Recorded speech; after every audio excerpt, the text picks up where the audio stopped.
Hi, this is Mark Kermode. Thanks for downloading this Kermode on Film podcast, which, for reasons that will make sense if you were listening to the previous podcast, is called Mission Impossible Pond of Wood. Pond of Wood. Pond of Wood. I didn't decide on... Why is it called Pond of Wood? Because it's one of those, quantum of sausage, stir of echoes. Yeah. What? The Sontum of Qualis. Yes, question of sport. Because we were having a conversation about the Mission Impossible films, and in the first part of this episode, which if you look back on the Kermode on Film channel, you'll see it's called Mission Impossible Part 1. Because we had decided that what we would do in Part 1 was we would just list our favourites in the order that they're in, reverse order, and then we just get through the list, and then we'll start talking about some stuff, and then we'll stop, and then we'll start. And what happened was we started doing the list, and we just started having a discussion about the films individually. So we're going to pick up in the middle. Somewhere. We're going to pick a spot. Don't even know where, because we're actually recording this new introduction in the middle of the discussion that we had after our producer said, you need to cut that into 2. So we're going to pick up with whoever's speaking now. Top 3. Top 3. Here we go. 3. Okay. So, how do you want to do this? Because I think we're going to be the same on the next one. Okay. And then I think we're going to be in reverse order on the top 2. Okay. That's my prediction. All right. So you want to go first, or the third one is undoubtedly the Dead Reckoning Part 1. Okay. See, so you think the ones that we're going to disagree about are the top 2? Okay. Oh, we've already disagreed. You think the Dead Reckoning Part 1 is in the top 2? I do. Okay, great. Yeah. All right. So I think Rogue Nation is great. Mm-hmm. I think it's great. I think that all three are great. But I'm going to leap ahead. Then you can go back. I think we'll do Dead Reckoning. I think Dead Reckoning Part 1, which is then followed by Final Reckoning, which makes no sense at all. It does make me a bit angry. Even when I rewatched it recently and it came up, I was like, maybe they fixed it by putting it on, streaming and stuff now. No, they haven't. It still says Part 1. But we are agreed. Fine. Okay. The thing with Dead Reckoning is I saw it in Dolby laser projection, whatever it was, in the Dolby screening room in Soho Square. And I think it was only me, a couple of other people in there, because everyone else had seen it. I think for some reason I had.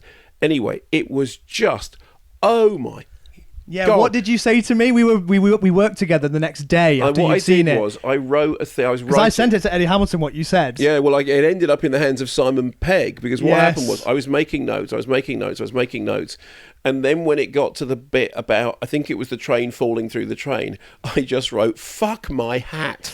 My hat. And I sent that to Eddie Hamilton. I was like, put this on the poster. In the dark. That's right. The next thing was that Simon Pegg going said, this is going to be on the poster. Yeah. Fuck my hat. Mark Kermode. Yeah.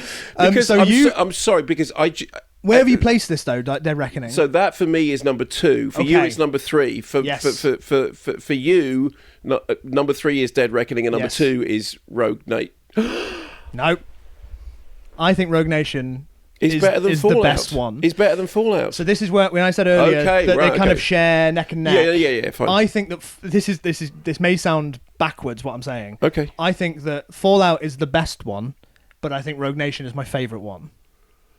Does that make any sense to you? No, okay, fine. I think Fallout is the best one. I think Fallout is the best one, but I think Rogue Nation is my favourite one. Which is perfectly fine. That's perfectly fine. Okay, but that's an interesting distinction. So, firstly, would you want to do Fallout first or Rogue Nation first? Okay, so I've put Dead Reckoning in third. And I put it in second, so we've just done that. I put Rogue Nation in third. This is, what I'm saying about the distinction between the Final Reckoning and Dead Reckoning. Like, in Dead Reckoning, what do you have? You have the fantastic car chase through Rome, which is essentially a rom-com, like on steroids, like an action movie rom-com. And in which they had to explain at the end that at no point did Tom Cruise damage the Spanish steps. Yeah. Yeah. That sequence, when I rewatched it recently, I was like, God, this is so fun. Oh, it's just genius. But even at the beginning, the airport sequence is fantastic, of him, like, hiding in plain sight, using what will eventually be used against them, where they're using the face replace thing. Yeah.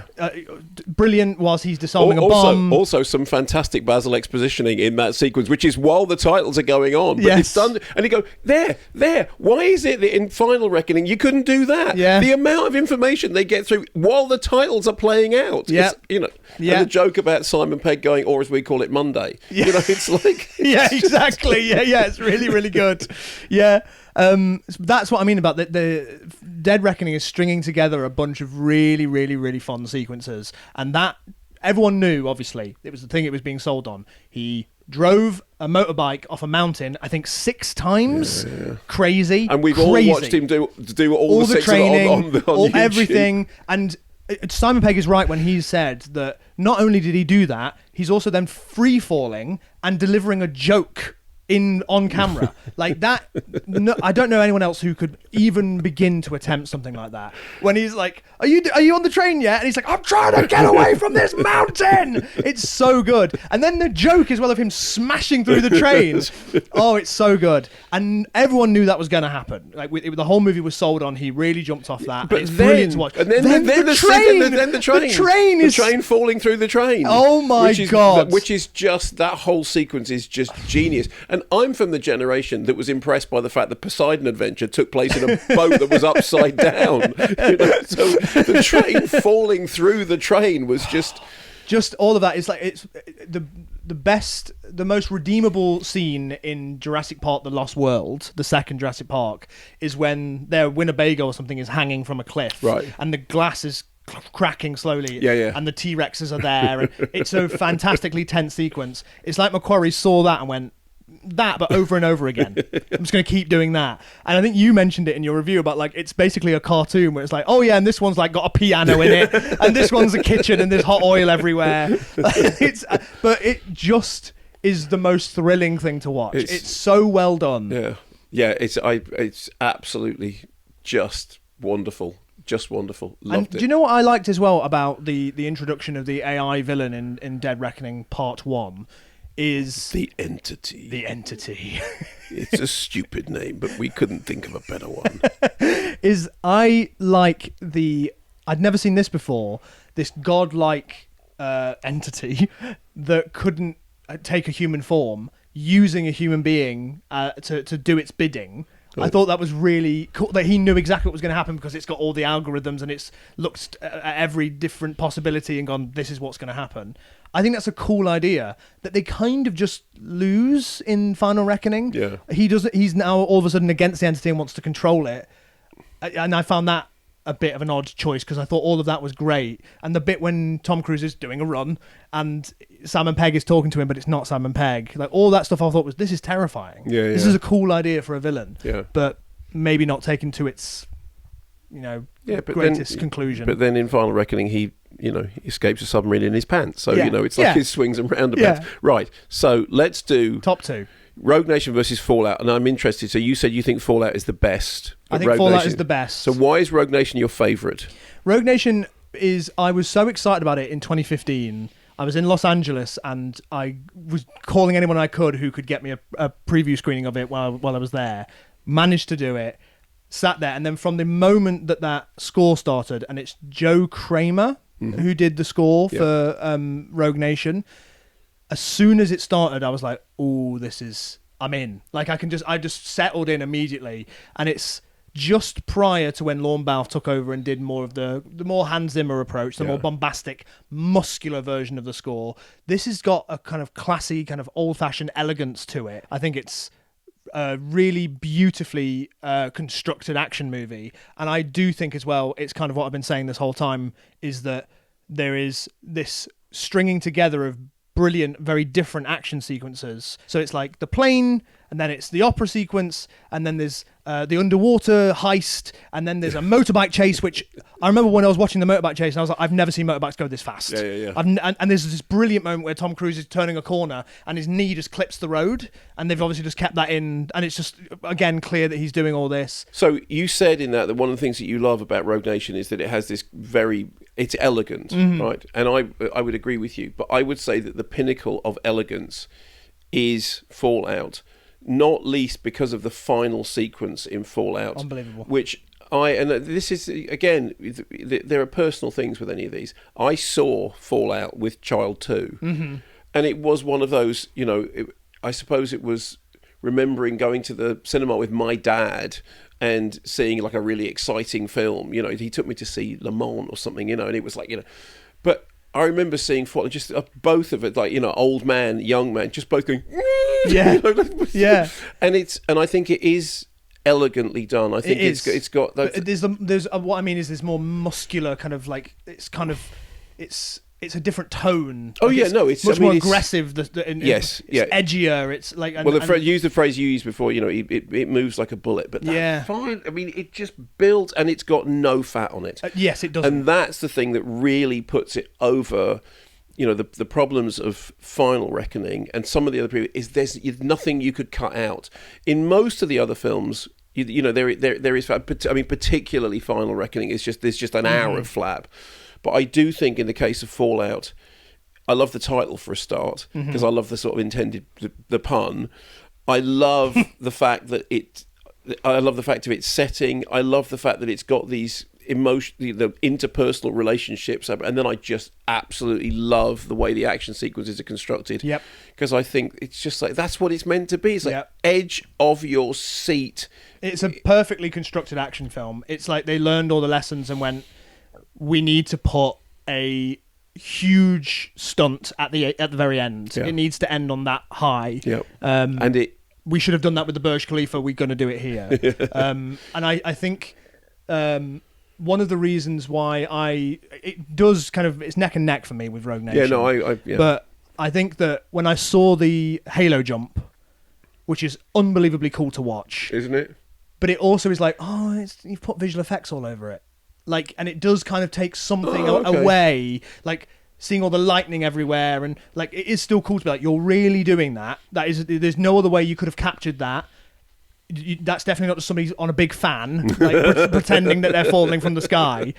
But there's something about everything else in the picture being visual effects that kind of just goes, oh, but you did it for real, and now it doesn't feel as authentic as it did. Okay. I confess that hadn't bothered me at the time. No, that's completely fair. But then it follows up with one of the best fist fights I've ever seen in the bathroom, which again is like this brilliant mix of funny and really destructive. No music in this Kubrickian sort of bathroom.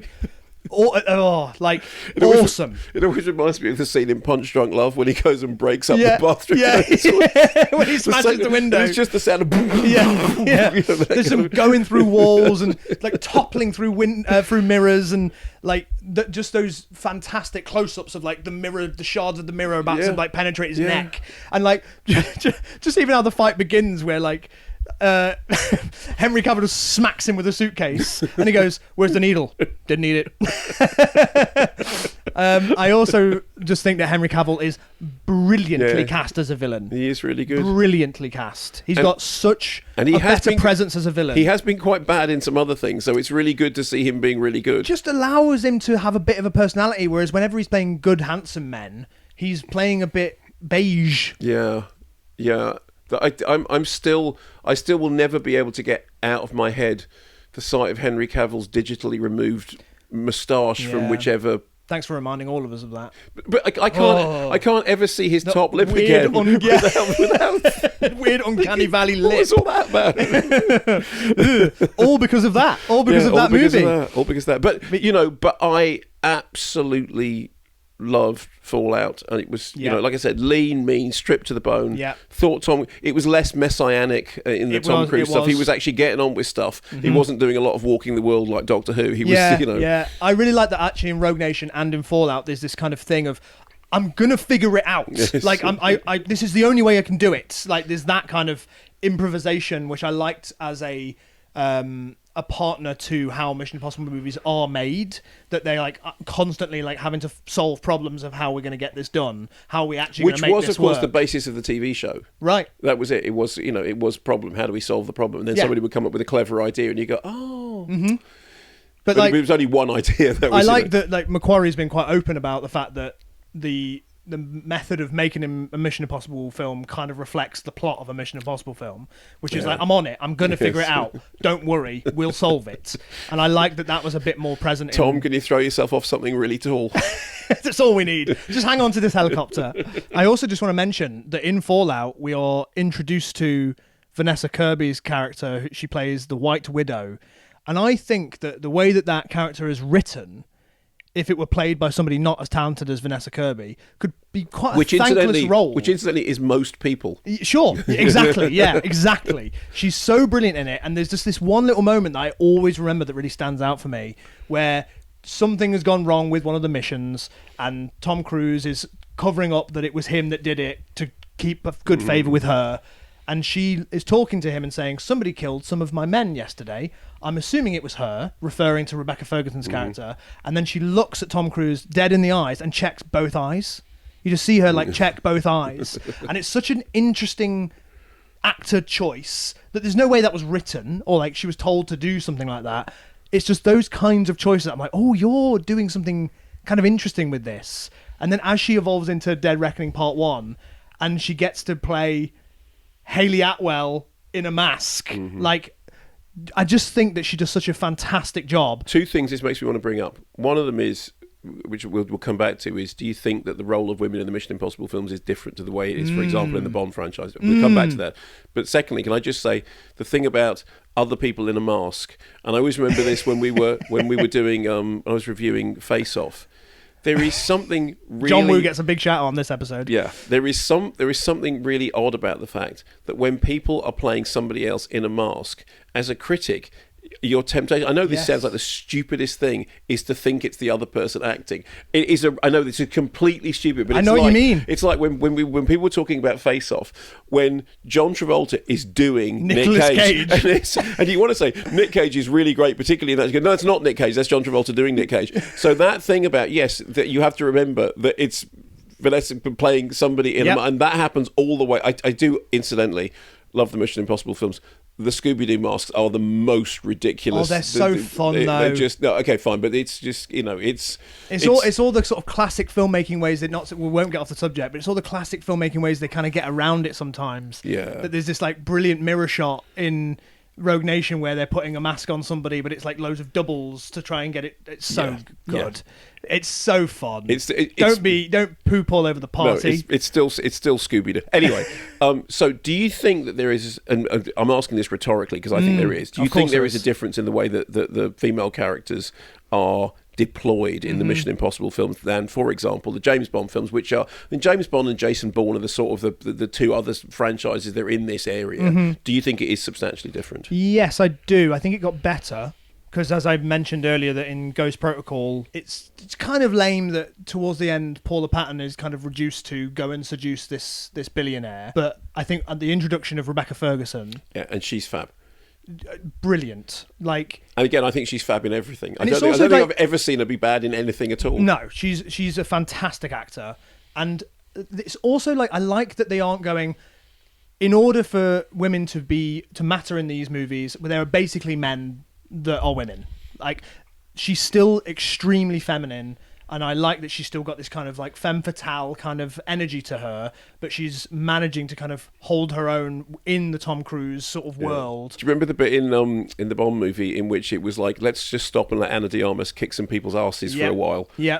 And you go, okay, I mean, I like that sequence, but why is she here? That's right. It was almost like they went, oh no, we haven't done that. Yeah, we haven't had the strong female character show up. Well, I mean, less to do, but it's like, it is literally like a sequence in which nothing happens. It's like the thing in the Star Wars movie when there's the planet, which if you took that planet out, John Boyega doesn't have a role. Yeah. But it's like, but still, what happens? He goes to the gambling planet and then some stuff happens. You know? Yeah, so I think that Rebecca Ferguson changed it for the best. And what about you? How do you feel about I think them compared to other spy movies, action movies? I think it's different in tone. I mean, I still think it is interesting how in the very first isn't it a rhetorical question? Who's the biggest star in the first Mission Impossible film? Just in terms of everything that they had achieved in their career up until that point. Was it Jon Voight?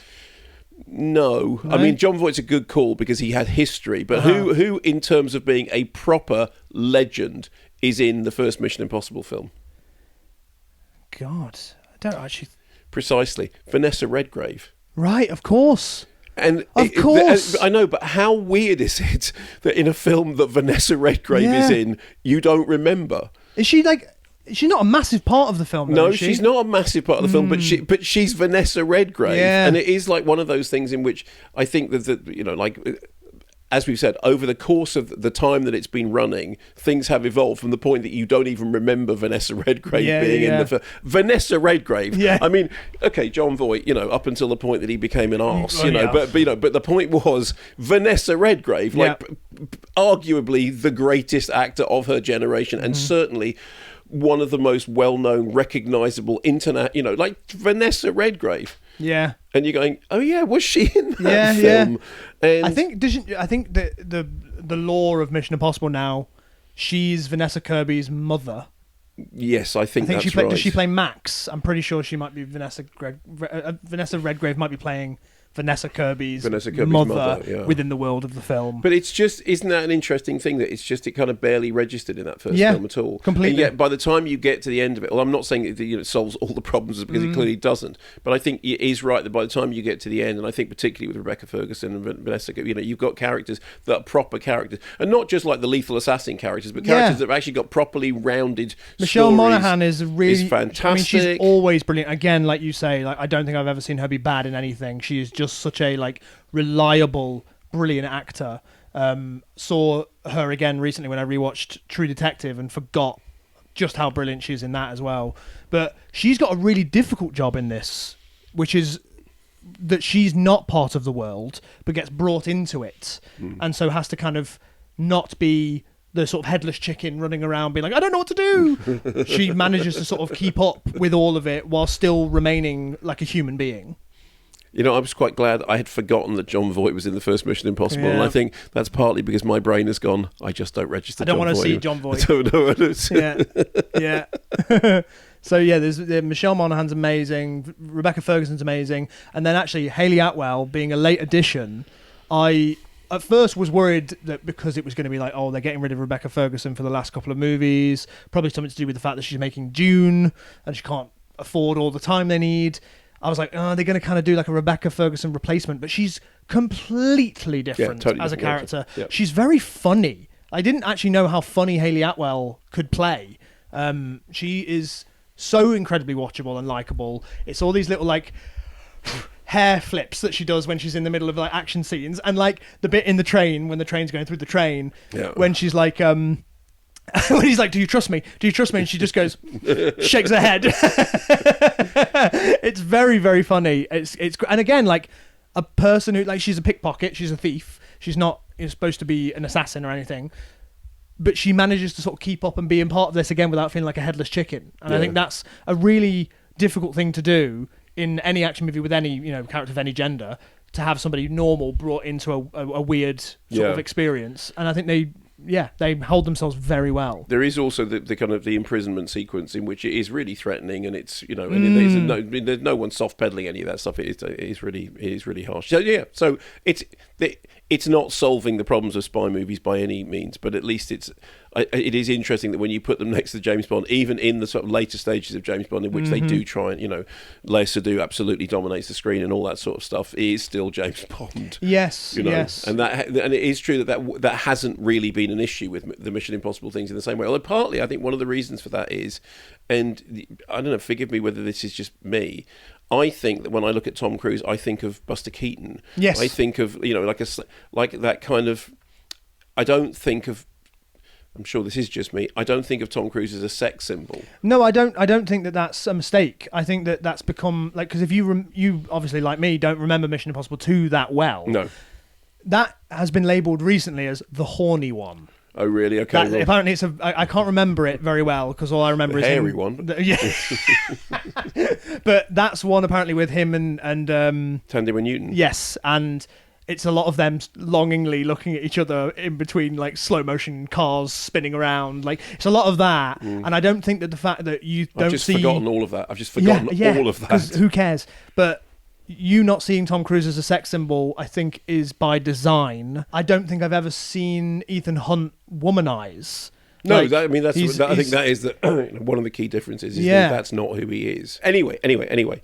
Back to our listing. I think Fallout is at the top. You think Rogue Nation's at the top. We're all agreed that the Chris McQuarries are, you know, pretty much top of the tree. He took it and ran and made it what it is. The surprise, I think, is that we both felt so unenthused about the Brian De Palma. I know. I honestly was expecting to have a proper hard time with you about that. Didn't like it. It's not that I even don't like it. I just don't. I think it feels even older than it is.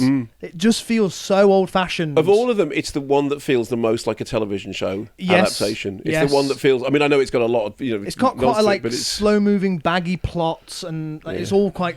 And the explodey baggy train fly thing is just absolutely... But no one can deny how good the sequence is when, he's dropping No, that's it. But you know what's funny is bringing back the guy in The Final Reckoning who... he gave diarrhea to in that. That's right. Like, it's so funny. Like, me and my mate were talking about, being like, but why is no one bringing up He's like, you helped me meet my wife. Remember this knife? This is the reason I met my wife. Also, yeah, you gave me diarrhea, mate. Like, that's how you got me to leave the room over and over again. My favourite thing in that sequence when you go, here is this knife. You go, oh, which they let you keep. Really? Oh yeah, very funny. All right. Yeah. All right. Okay. So yeah, my final list is Mission Impossible 2, Mission Impossible, Mission Impossible 3. Yeah, we were on the same thing there. And then can I just have the list? Okay, I've had to bring up a list for this because I forgot it's so complicated. This is so cheaty. You've written it down. From bottom to top. I would say Mission Impossible 2. Yeah, we agreed. Impossible 1. We agreed. Mission Impossible 3. Mission Impossible because it's Sean Connery. Impossible. Then I would say The Final Reckoning. And I had Ghost Protocol at that point. Then I had Ghost Protocol. Then I had The Final Reckoning. Then I had Dead Reckoning Part 1, although just Dead Reckoning because there is then only I Part had 1. Rogue Nation. Yes, and I had Fallout. And then I had Dead Reckoning Part 1. And I had Rogue Nation as my top. And I had Fallout at the top, yeah. It's surprisingly close, though, overall. It is. Particularly consideration, and I'm not saying this is a joke, particularly considering the generational divide between us. Yes. It is surprisingly consistent, particularly on the subject of the Brian De Palma. Because Yeah. I saw it when it came out, you saw it some years later. We both went... And I think that it's interesting that there is just a general agreement that Mission Impossible movies have just kind of gotten better, or at least they were kind of improving on them. Yeah. And here's the last question that we'll finish on. Is it The Final Reckoning? Do you believe that he is not going to jump off anything anymore? Shall I tell you what I told you that earlier on in Dead Reckoning Part 1, which, as we say, is just Dead Reckoning. I wrote during the sequence of the train falling through the train, fuck my hat. The note that I wrote to myself during the first hour of Final Reckoning was, if he doesn't die, I'm going to be really annoyed. Yeah.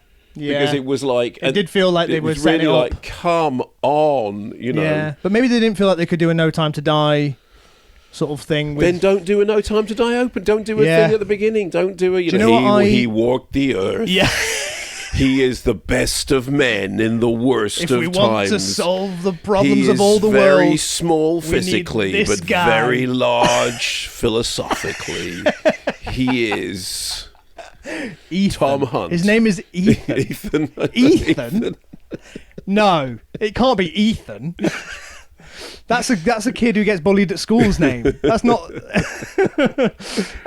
So apologies to any Ethans listening. I don't mean it. It's a bit late for that. Ethan Hawke, I'm a big fan. I love his stuff. It's him. He said it. He's listening. I thought it was great. Of course, you'd end up with Julie Delpy. Of course, of course. So. Do you think he's done, or because I think he's done. This is dangerous to speculate on, maybe. But I feel like when Dead Reckoning Part 1 didn't do financially what they wanted it to do, they had a meeting and was like, "How do we make this next one as successful as possible?" And they probably said, "We'll act like it's the last one."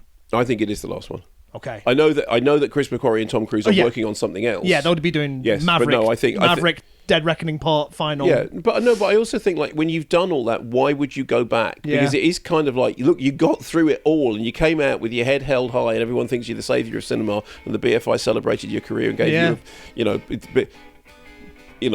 walk away, pal. It's hanging in the Louvre. Walk away. So there we are. That was our fairly exciting... Right.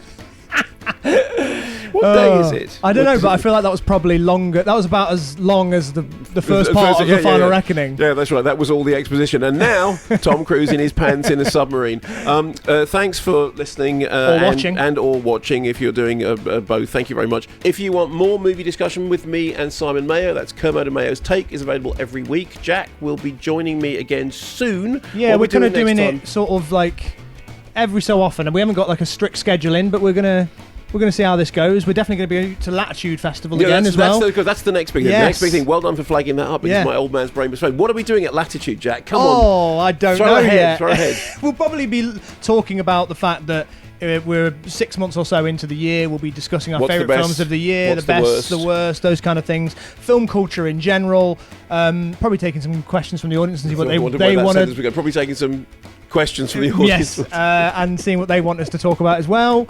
It's just going to be a good time if you're going to be at Latitude Festival. If you come to the listening post. If you saw us at Latitude before, you'll know. It's that. It's that, yeah. It's that. It's literally that. Somebody came up to me afterwards and they said, it's really, really good fun, but how did you plan all the questions? It was like, that looked planned? I'm so impressed. Oh, wow. We make it look planned. Very good. Very good. There you go. That's the best review we could have hoped for. So we'll see you in person at Latitude.